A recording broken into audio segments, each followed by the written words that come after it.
Hello guys, I know it's been a while since I actually put out a review of any kind. I've been real busy trying to get some other stuff done, but I'm going to go ahead and jump into my full review on the DJI Phantom 3. Some of the stuff I've learned along the way that might help you out with this review. If you have any questions, feel free to put a comment down below, and I'll do my best to answer them as best as I can. For my Phantom 3, I actually went with the Seahorse. I think it's a 920 case.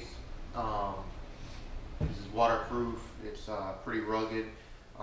This will definitely be my case that I'm going to use for if I'm traveling on the airplane or anything like that. Just because it's a lot of protection, and I can put everything in here. I do know I got to take I don't know if this will actually fit in as a carry-on. If it doesn't, I'll probably take the battery. You have to take the batteries out the LiPos. But then in that place, I can put some other stuff where the batteries are to make sure that everything gets to the destination. The other case that I'm looking at in the near future is going to be the actual DJI Phantom 3 backpack that they have. It's a hard shell backpack. I've seen a couple reviews on that. It looks really good. Because my problem with this is when I'm going out, for most of my stuff this is fine, but if I'm going out on a hike, going out on something, this is kind of bulky to be carrying around. But the backpack actually will fit batteries, fits everything that you need on it, and to me would be really good for certain circumstances. This I like because it is waterproof and this is pretty rugged. This to me would hold up better, as far as heavy traveling, stuff like that. But I would like to get the other one as well. I've seen those available for around 150 bucks, which isn't too bad, I don't think, considering that it is made by DJI for the Phantom 3 and it seems pretty good. But let's get into the review of the stuff that I have here. As I said, I have the case here. You can lift up, kind of see what I have in the case here. I have my Phantom batteries. I still have more room. At some point, I'm probably going to get a new set of the plug foam and redesign the way I have it. Basically, what happened is I made some extra force because I had initially set up to use the quick disconnect prop guards, and these were they were good for helping my confidence when I started out. However, I found myself as I was flying more and more not using these really at all. Now I've seen some issues where people are getting cracks in these here where the motors mount. I have not received any of those cracks yet. I do check before and after every flight to see if that happens. I have not received any, haven't gotten any of those. I have heard that some of these will help prevent the cracks. I just took them off because I'm not using these. They take up a little bit of space in the case. Not really that it takes up that much, but truthfully, I just don't like the way they look on there.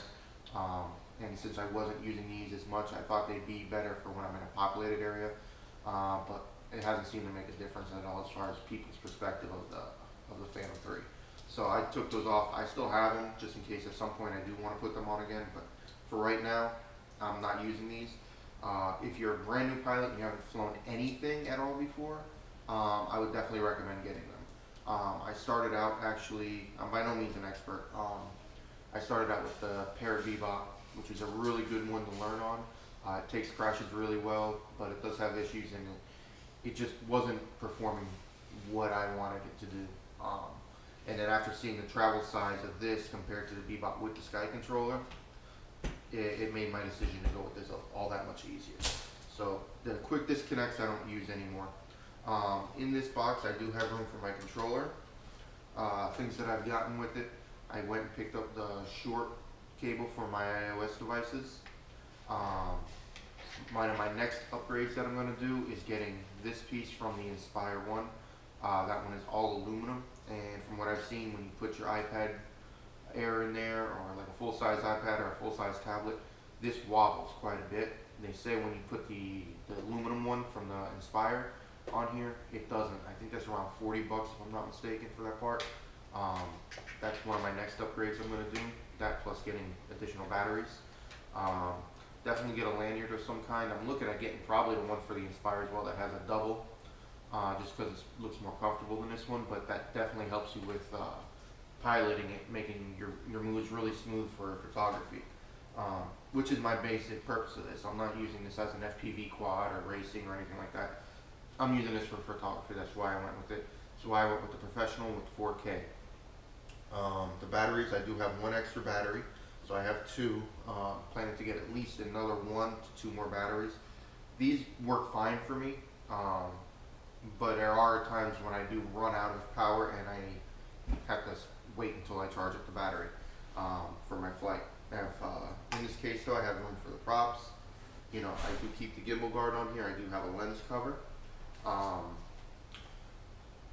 which, you know, helps protect it while I have it in a case or I'm not using it. What I wound up going with is if you're shooting outside a lot and you're doing a lot of video, especially, you know, 4K video, you're only at 30 frames a second as a max.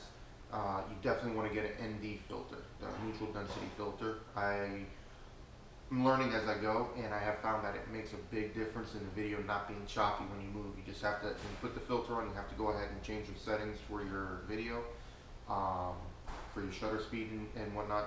From what I've seen, the shutter speed should be double what your frame rate is. So if you're shooting at 30 frames a second, you want your shutter speed to be at 60. And that'll give you a nice fluid motion when you're shooting video, I found. There's a bunch of different ND filters out there. Polar Pros has them. There's a lot of companies that have them there, and they're pretty pricey. They're around 70 bucks, 60 bucks, depending on which ones you go with. I actually found some that were $15, and I got 4 of them. I got the ND2, ND4, 8, and 16.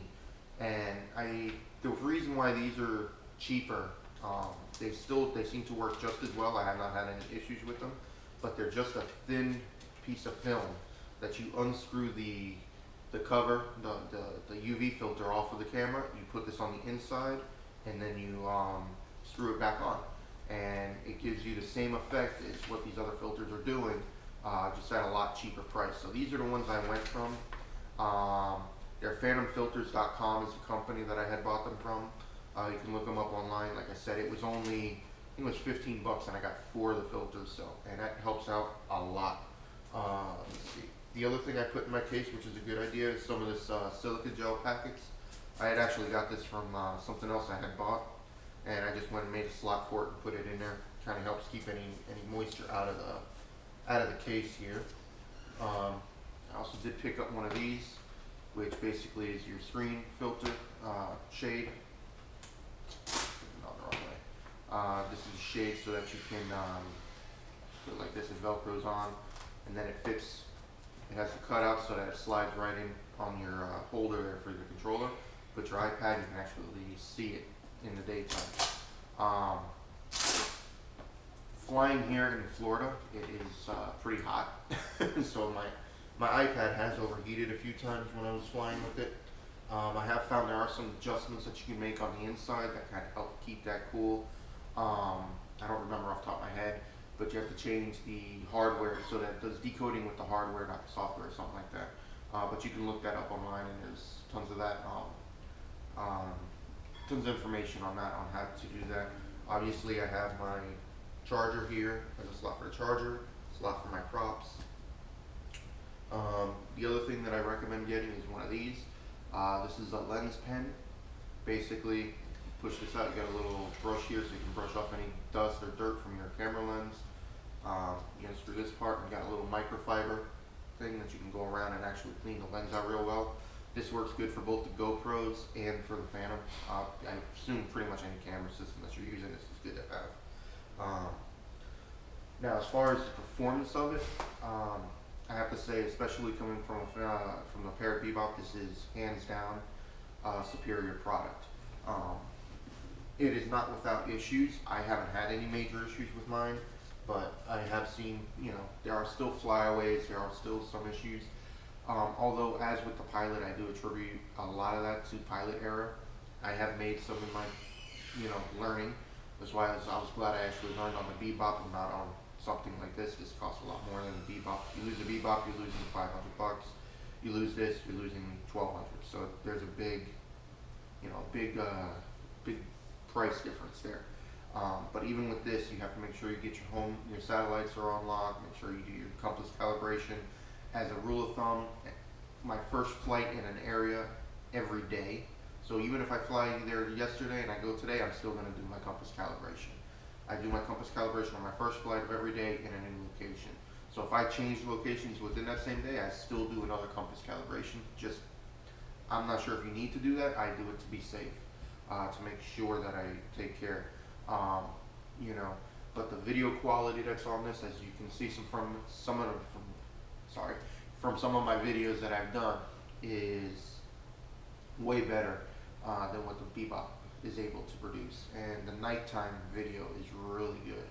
I'm still learning the editing because I switched over to Adobe. I was using iMovie before, but iMovie doesn't support the 4K, so I moved over to Adobe. So I'm learning that. So my editing is still, you know, it's a learning curve.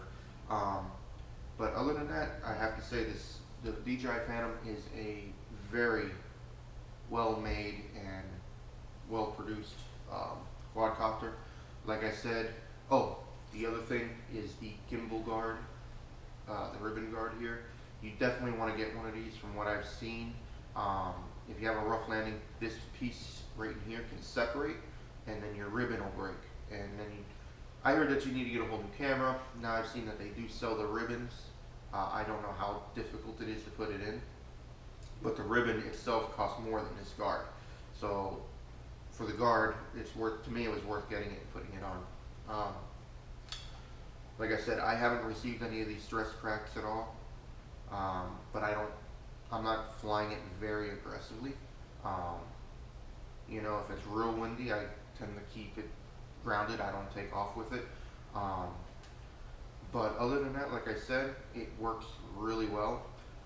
The other thing I'm looking to do with this is I found it really cool. I've seen a couple people do it. They actually put a handle on their Phantom and they use it as a 4K gimbal stabilized hand camera for doing like inside shots and stuff. I've messed with that a little bit. It actually comes out really good, but it would be definitely better if I had a handle on it. You know, but there's a lot of possibilities with this. I am very happy with it. Depending on what you're going to do, as far as you want to go with the Pro or the Advanced, the price difference to me, it was worth just going with the Pro, considering that you get the better charger and you're able to shoot in 4K. The stills are the same from my understanding. So if all you're going to be doing is photography stills, you're not worried about video at all, and you really want to save as much money as possible, I guess go with the Advanced. But for me, I think it was an extra $200. It just $200 for a faster charger and 4K capability was a no-brainer for me. So that's why I went with that one. But yeah, that's pretty much my review on it. I'm very pleased with it. It does fly very well. I haven't done a lot of mods to it. Like I said, just the gimbal guard, the ND filter, stuff like that. As I do other mods, I'll definitely put videos on them as far as doing them. I just need to make a little bit more time for that. But if you guys have any questions about this or even the Bebop, you can definitely leave me questions down below. I do my best to answer any questions that any of you send over to me, and I think that's about it. Other than that, like I said, it's performed very well. I have not had any issues with this. I haven't had any crashes with this. My landings has been good. Just a tip that I learned, and I think this helps me because I hadn't had a Phantom before.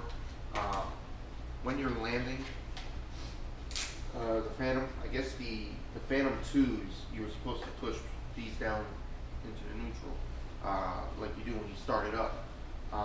But with this one, that's to stop the motor, that's what I'm saying, after you land. When you land with this one, just keep coming down and then push it straight down and it lands.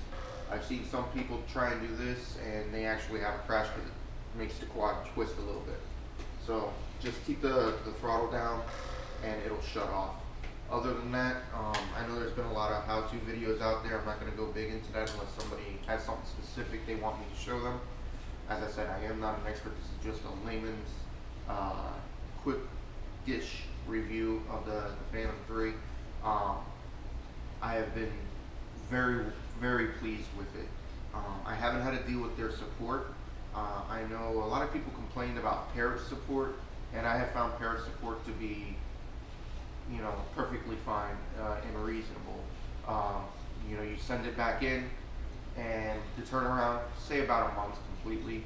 and you get a brand new drone back. Now I don't know how DJI does theirs exactly. I've heard nightmares from them, but I also heard nightmares from Parrot. So if at any time I do have to do a return to DJI, I will definitely video that and put a timeline documentary together like I did with Parrot to show the actual turnaround time of that. But so far, no issues with it at all. So it's been a very